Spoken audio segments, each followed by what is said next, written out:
Make sure you go to ashkicking.com and cop the new special edition DBN Senate candle for the Andre Ward versus Sergey Kovalev rematch.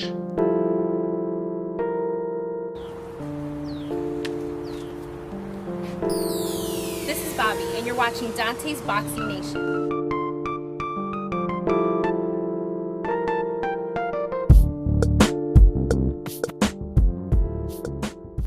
Dante's Boxing Nation, what's going on, guys? What do I always tell you on this channel? One of the most dangerous weapons in the world is a microphone and a camera.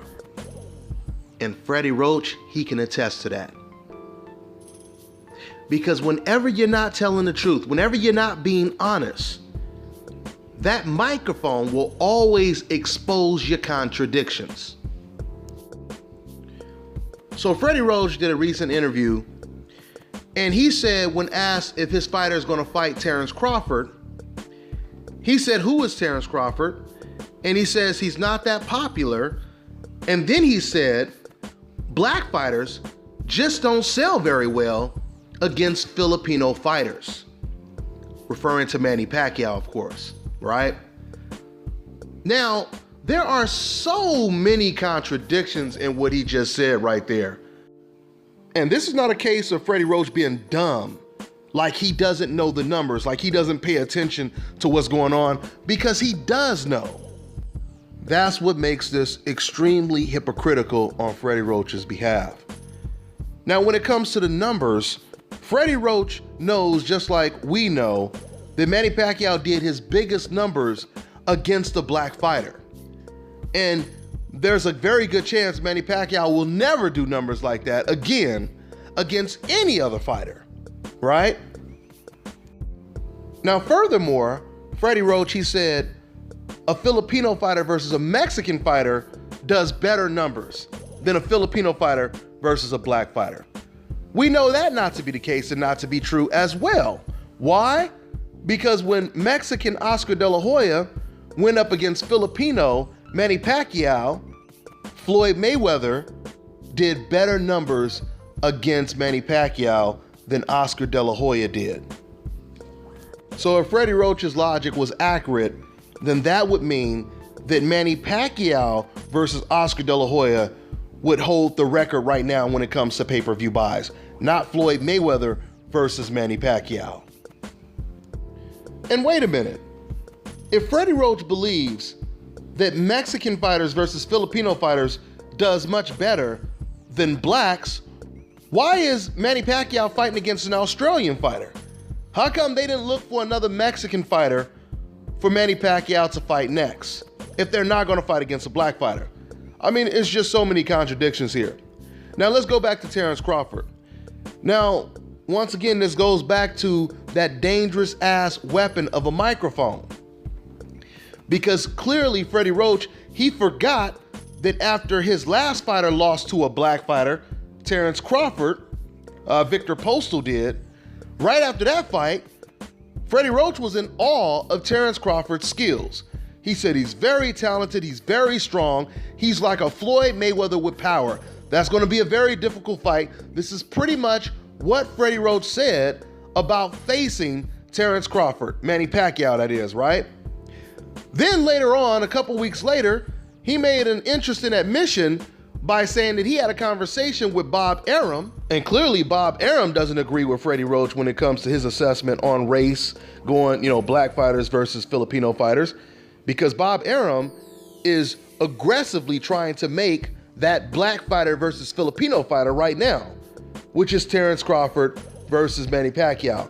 Bob Arum has been trying to make that fight since the Victor Postal win that Terence Crawford had. And it's Manny Pacquiao that's not interested in taking that fight right now. So Freddie Roach, he said he had a conversation with Bob Arum. And what Freddie Roach gathered after talking to Bob Arum is they're going to have to fight Terence Crawford sooner or later. Matter of fact, that's exactly what Freddie Roach said. He said he talked to Bob Arum, and that's what Bob told him. He said, you guys are going to have to fight Terence Crawford sooner or later. Maybe it'll be better sooner than later. This is what Freddie Roach said that Bob Arum told him. So how do you go from praising Terence Crawford as being so good to saying we're going to have to fight this guy. Now, all of a sudden, who knows him?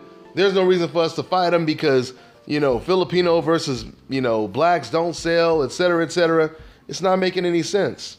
It's not making any sense. Freddie Roach, he would have been better off just being straight up and saying, listen, man, like I told you guys before, this guy is very dangerous, and I don't know if Manny Pacquiao is ready for a fighter like that at this stage in his career. Whatever excuse you want to use, that would have sounded better than you just coming off the wall with this ridiculous black fighters don't sell type stuff.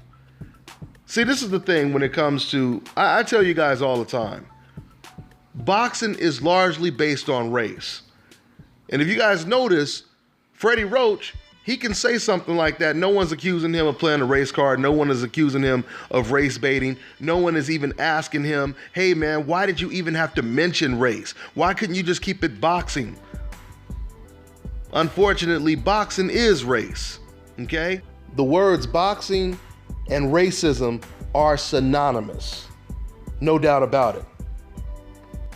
But for Freddie Roach to suggest that black fighters versus Filipino fighters or just non-black fighters don't sell sounds completely ridiculous, because it's quite the contrary if you really think about it. Because when a black fighter is going against a non-black fighter, the majority of times the non-black fans, they all come together, and now the win is even more important to them because their fighter is going against a black fighter. And we know this to be 1000% true. Matter of fact, I can give you personal examples where I know this is true. Way before I was part of the media and covering fights live, I would throw a lot of fight parties out here in Las Vegas. And my son, the gym that he was training at, we would invite the trainer and his family over to our house when we throw a fight party. Now, they weren't black, and the majority of people that would come to the house, they wouldn't be black. It would be a lot of his family and friends that would come over to watch the fight. And the craziest thing is what I noticed.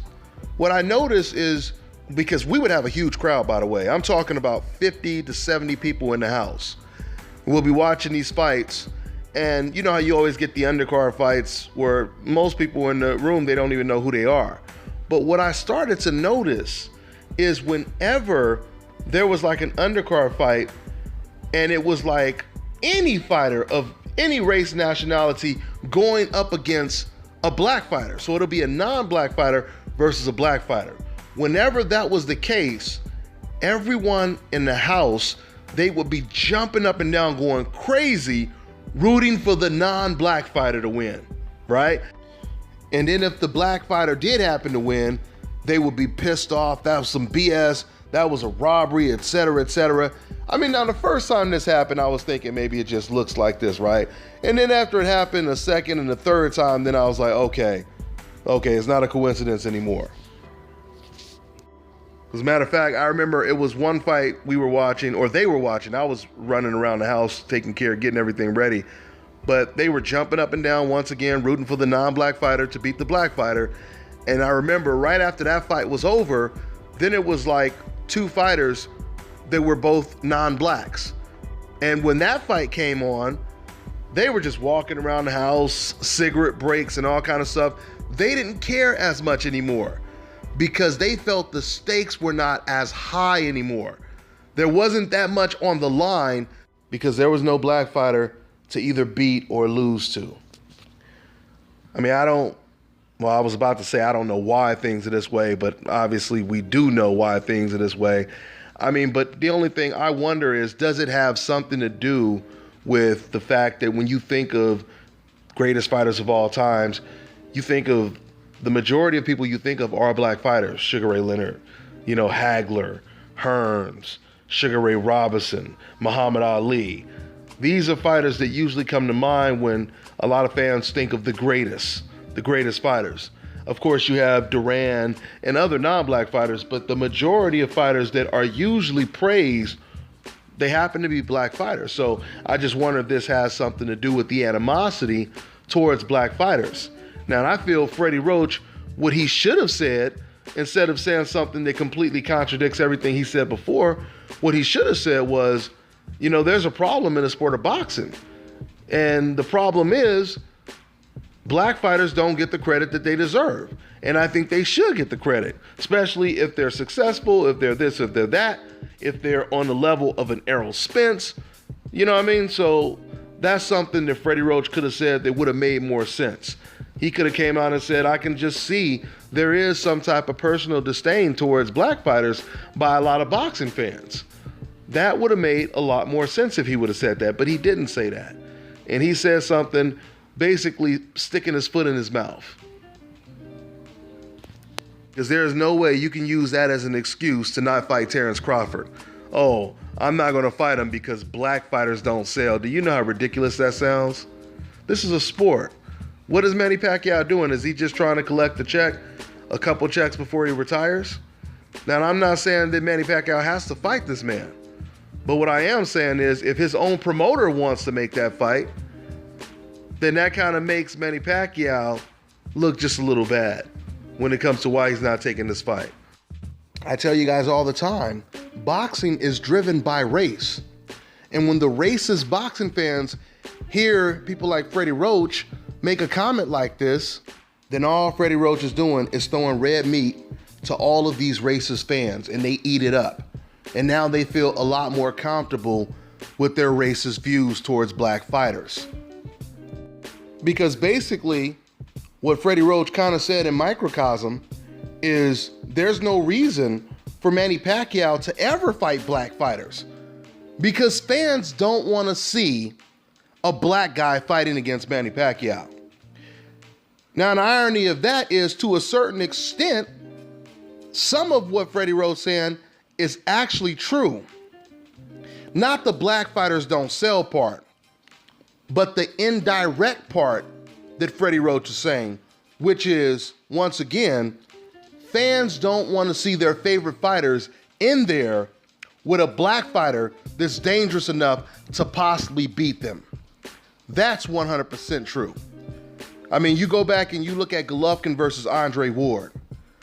Even though Golovkin was talking about moving up to 168 to 175, whenever Andre Ward's name was mentioned, fans were going crazy. They did not want Golovkin to have to fight against Andre Ward. You notice that? They didn't care. Now, they didn't care if Andre Ward had to move up and wait and fight Kovalev, but they did not want to see Ward fight against Golovkin because they don't care if a non-black fighter beats Golovkin. That's why they don't have a problem with Canelo versus Golovkin. But when it's a black fighter that may beat their favorite fighter, and this is where, once again, where race comes in and plays a major role in the sport of boxing. It's all about race. They don't care who really wins. Canelo fan, Golovkin fan, it doesn't matter. They don't really care that much who wins that fight as long as it's not a black fighter who wins. This is the way the racist decaf thinks. I mean, another perfect example. I remember when I first started doing YouTube videos, at least consistently, it was around the time that Tim Bradley signed a contract to fight Manny Pacquiao the first time. And remember, this was at the time when Tim Bradley was considered pound for pound one of the best fighters in the world. He had just completely dominated the 140-pound division, moved up to 147, and put himself in position to fight against Manny Pacquiao. Now, as soon as I made the announcement of this fight, I made the video of this fight, announcing it, all of a sudden, you read the comments, and at least 70% of the comments was pissed off fans so upset that Tim Bradley got this assignment to go up against Manny Pacquiao. They were so upset. They was like, this guy is garbage. He doesn't deserve to fight Manny Pacquiao. How did he get this? It should have been Cotto. We should have got the Cotto rematch and all of this stuff. They just kept slandering this man's name. You know, he's garbage. He's this and he's that.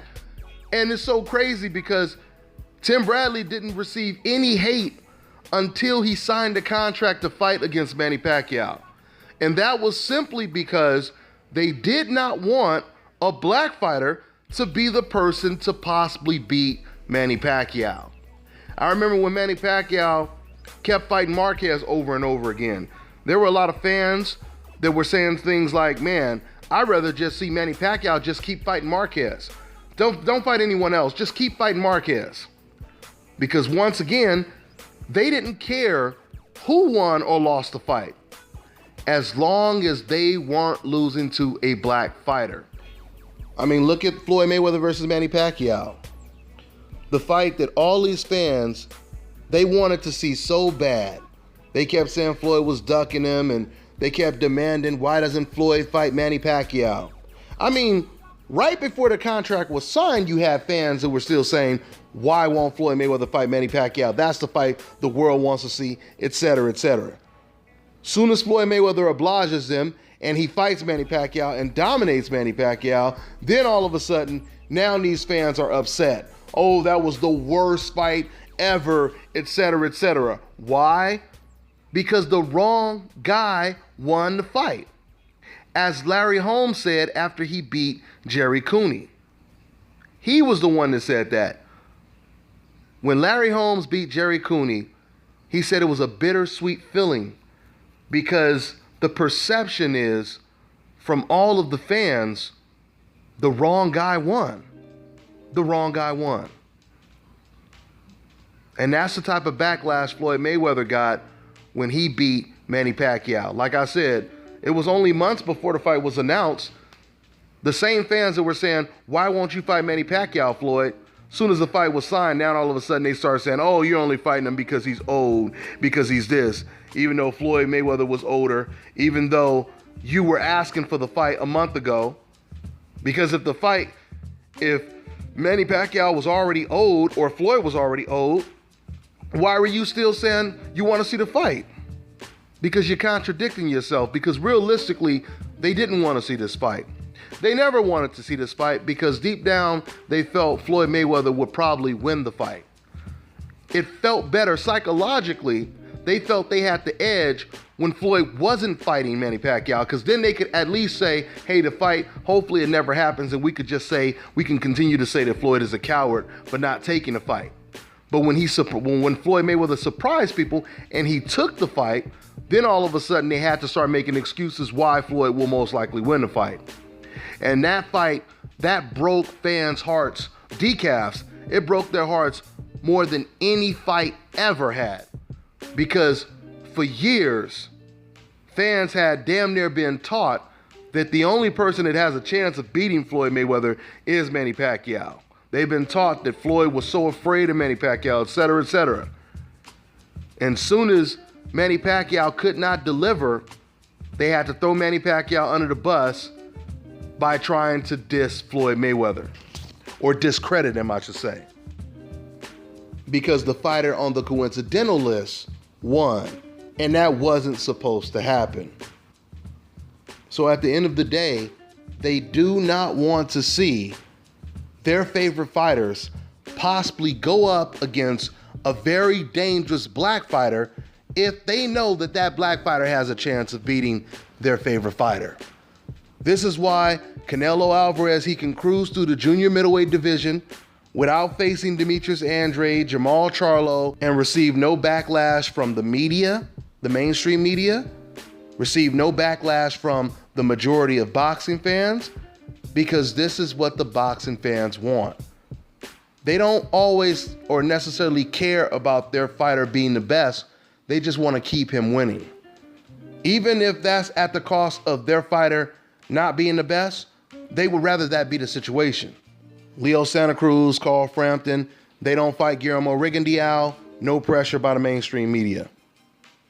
Golovkin doesn't fight Andre Ward, no pressure by the mainstream media. Canelo doesn't fight Demetrius Andrade, he doesn't fight Jamel Charlo, no pressure.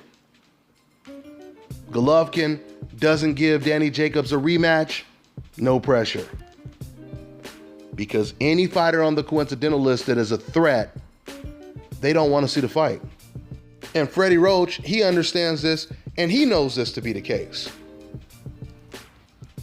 I mean, he tried to touch on it, but he ended up contradicting himself because Freddie Roach, he was using this as an excuse for Manny Pacquiao not to have to fight Terence Crawford, which makes no sense at all because we all know that Pacquiao versus Crawford would be way bigger than Pacquiao versus Jeff Horn. We know that for a fact. Man, I'll take it even further.